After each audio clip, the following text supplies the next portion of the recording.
Morning, Jacob. I didn't have a Nintendo 64 until recently.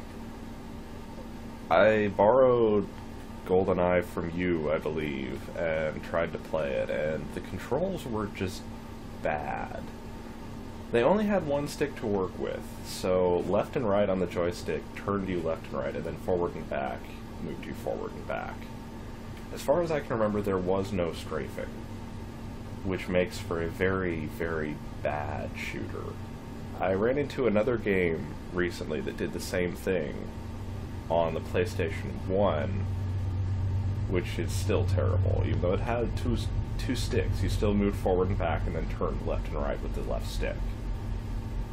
I think it was the first Harry Potter game on the PlayStation, which actually might have used the D-pad instead of the joystick.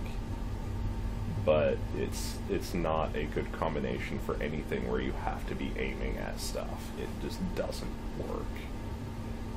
You mentioned Dr. Chaos, but you didn't mention the subtitle for it. The full name of the game is Dr. Chaos Hell's Gate. I don't know anything about the game other than what little bit you've told me and the subtitle, but I looked it up when you mentioned it, and the subtitle alone sold the game for me. Anyways, on to my nostalgia. The most obvious one that comes to mind is Digimon. I watched it all the time when I was growing up. It's where I got my name,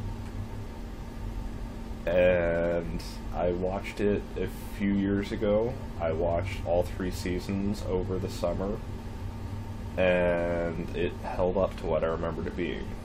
Season 3 especially. But the others did hold up to what I remembered. Other than those, I can't really think of a whole lot. There's obviously games, but most of those are Mario games, which have held up to the test of time.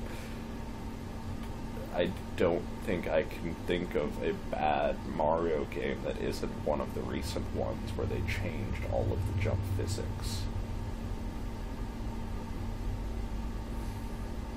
I had a whole lot more to talk about, but I was spending so much time trying to get this fancy new webcam working that I forgot all of it.